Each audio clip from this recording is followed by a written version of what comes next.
Hello everyone, welcome back to my channel. Today I'm just going to play around with a strand of beads that I purchased a couple weeks back from Jesse James. It is called the Solar Plexus Chakra, and it's in these gorgeous yellows and browns and like gold colors.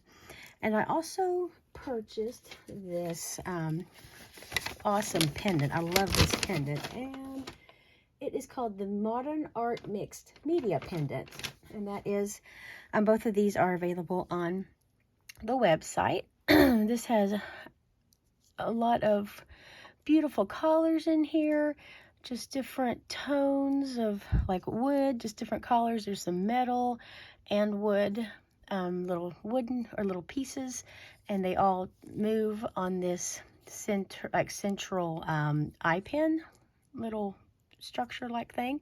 Just holds it all together, and it's really cool. Love how this looks.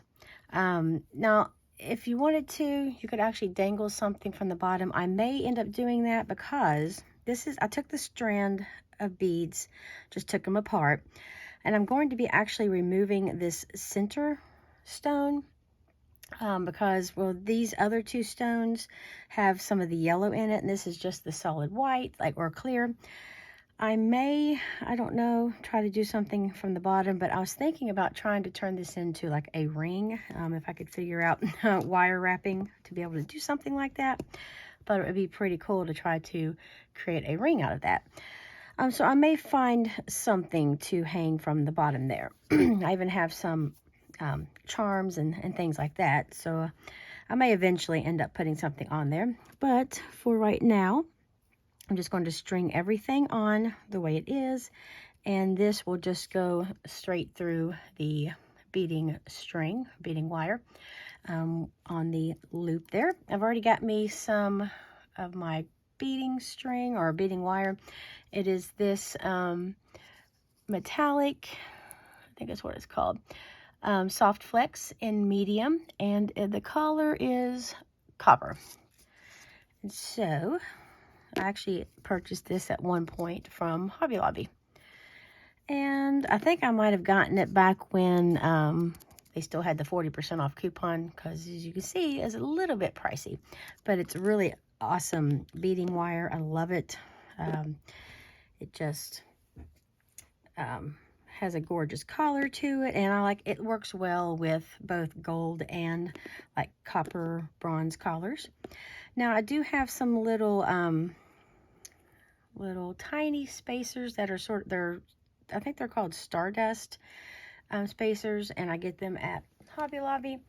And as you can see, they are a little bit glittery, and so I'm just going to put one of those on the end and start my stringing. And I'm just going to do it in the exact same order that, I think that was the way, yeah, because I'm kind of going backwards across my strand here. Well, here, I'll just turn my string that away. And then I'm just going to put each little bead on. You can't even see it now, it's not in frame. And this is why I don't really do tutorials, because I never seem to have anything in frame very well. Okay, so I'm just going to string these on real quick, and I'm trying not to bump the beads all over the place so that they don't get out of order. Okay, and it's just a real quick putting everything on the bead wire. And when I get down to the end, or to that center piece there, I'm going to take this and just slide it on. I don't think I'm going to put it on anything. I think that'll hang just fine the way it is, like that. And that was the whole, I purposely got this pendant to go with this bead strand, because I just thought, just from the website, it looked like it would be absolutely gorgeous together. And I think it looks very well. I think I'm going to take off, let me take this off again, the pendant just for a second, and I'm going to put one of my little spacers here, because I think it will help the pendant to kind of hang a little bit better.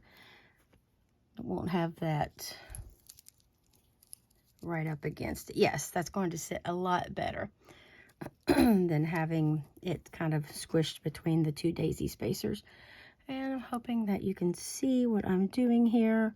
Maybe if I just leave it kind of laying on the bead mat, you can kind of see as it's going together what it's looking like. This is a really pretty little sort of a, looks wood color, but it's actually glass, I believe. And then this has a very nice kind of pattern to the collar with sort of a couple shades of brown and a little bit of a yellowy brown collar. Very gorgeous. All right, getting to the end here. And this is just simply putting it onto the bead string or wire or whatever you're using for your material. And let's see, I'm making sure I'm getting these in the right order together. Okay, got down to the last one. I'm going to add one more of these little spacers at the end. So this is what it looks like, what we have. This is absolutely gorgeous. It sits really nicely because of using those two spacers, like the little balls, on each side of the little eye pin. It helps to kind of stabilize it a lot better, and I think it looks a lot better. So what I have decided to do, I've already cut me about 18 inches of gold chain because I knew this wasn't going to be very long, and I can always make this smaller if I don't want it to be quite so long.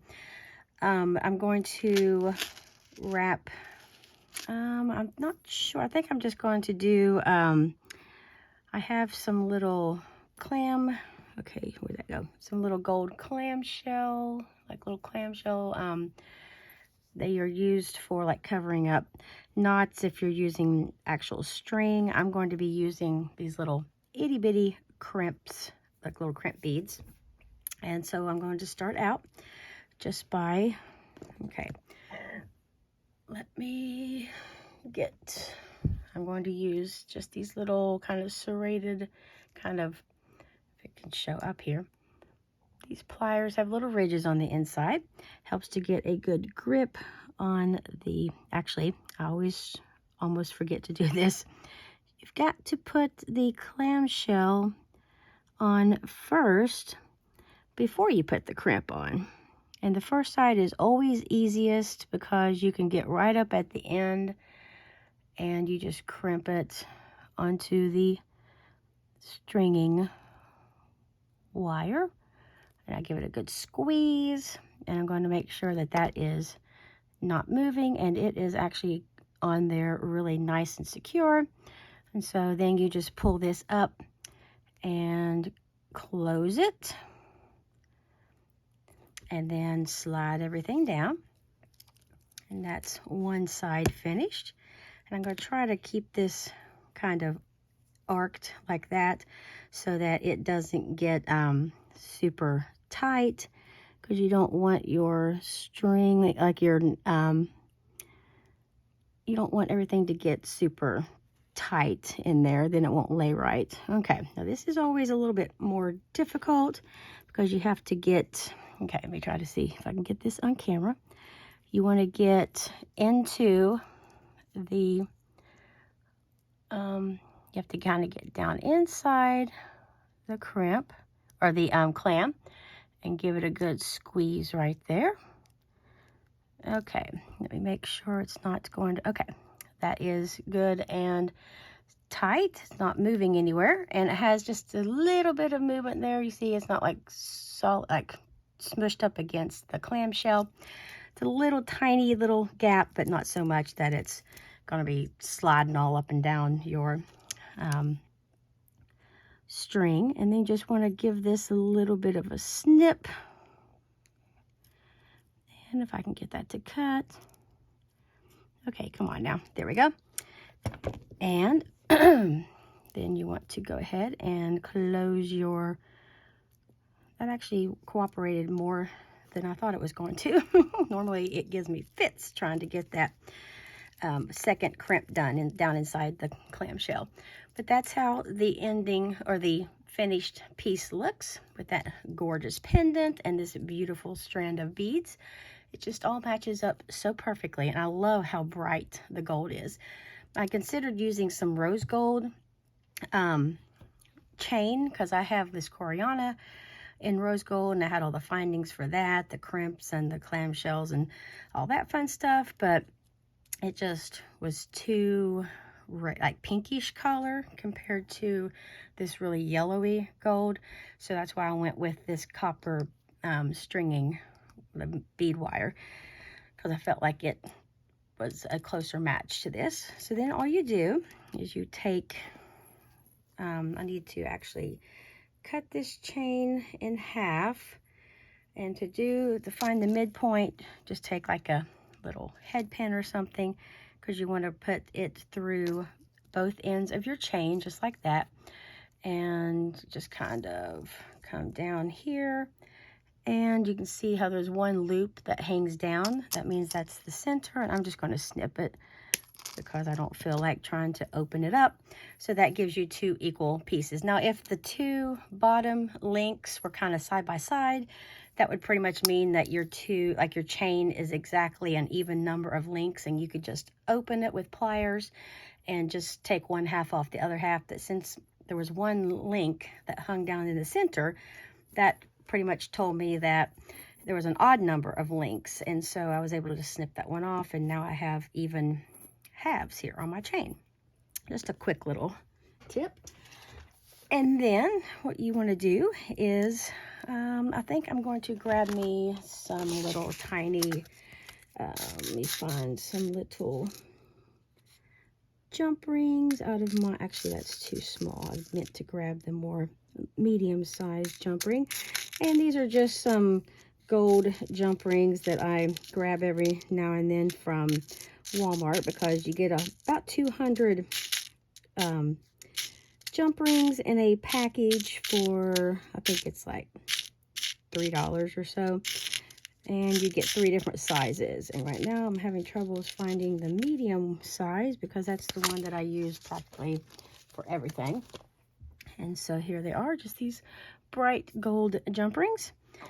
And let me just open up my, you just want to take 2 pairs of pliers, put it to where you have the opening like towards the top, and just give a little slight bend away from yourself. And okay, before I do this, you need to actually, I didn't even have to really open the jump rings, but you want to close. You can see the clamshell, if I can get this to focus, is kind of open there. And since I'm going to be having my jump rings opened, I can just go ahead and kind of give that a little bit of a squeeze. And if I was going to clip this directly onto the chain, I could just go ahead and put the chain in there and then squeeze it around the chain. But I think I'm going with the jump rings because I think it might give a little bit of a nicer hanging on there. And then just link everything together. Take your pliers and get it to where you have one on each side, and just push it, or kind of put them right back together again. Give a little jiggle just to make sure that kind of locks back into place. And I'm going to grab the next jump ring, do the same thing with this, get on each side of that little slit there, twist just enough to open it up so you can loop your chain, as well as go right through the end of that little clamshell. And again, you just want to kind of jiggle it back and forth, and you can see it closes up really nicely. There's no gap or anything. And then this is the necklace, what it looks like finished. I think it's absolutely gorgeous. I love these colors together. And then for the ending, or the finishing, I've just got me a little gold lobster clasp, And I had pulled out a larger jump ring because I wasn't sure if I was going to be using a lobster, or not a lobster class, I'm sorry. I had pulled out a larger jump ring because I wasn't sure if I was going to use that as like to be able to loop the lobster clasp through, but this chain is so big that it will actually, I could just link the jump or the lobster clasp straight to the other end of the chain. So I just needed a jump ring. I'm not in frame again. I'm just doing the same thing, just closing up that jump ring. And then you have your two ends here, and see, and this is what I was trying to say, where the link on the chain is so big, you don't really have to put any kind of jump ring or anything. I can just clip right through there. And you have this beautiful necklace. Let me try to pull this up just a little bit. See my messy surface here. But I think this turned out so beautiful. Love how bright and shiny that is. Just all this yellowy gold. Love that. I'm more of a bright yellow gold person than the antique gold. I like the rose golds, and I love this bright shiny gold because I like the color yellow, and to me it just makes it look so bright and like happy and pretty, and just really love how that turned out. I think it's absolutely gorgeous. This pendant goes perfect with this bead strand. And again, this bead strand is called the solar plexus chakra, and that pendant was called the modern art mixed media pendant. So that was just a really quick little tutorial. Hopefully you were able to see enough to at least get the general idea of how easy it is to throw together a cute little necklace like this. And have this same bright yellow gold chain. And this chain I get at Hobby Lobby on the big spool. It's from Metal Gallery. And it's usually around like $12.99, $13.99, something like that. But every other week, it seems like the Metal Gallery brand is on sale for half off. In fact, if you're watching this the week, I'm going to be putting this video up on February 22nd. Metal Gallery is on sale right now. So, and there's a lot of really good clearance items too at Hobby Lobby, so you can go check out that stuff as well. I had fun shopping for some nice little pendants and things this evening. Didn't go too crazy though, but I still found some nice little finds. But anyways, thank you everyone for stopping by and watching this quick little tutorial. And I appreciate everyone who has sat here and kept me company while I was showing you my project. And I hope you all have a great rest of your day, and I will see you all in the next video. Take care.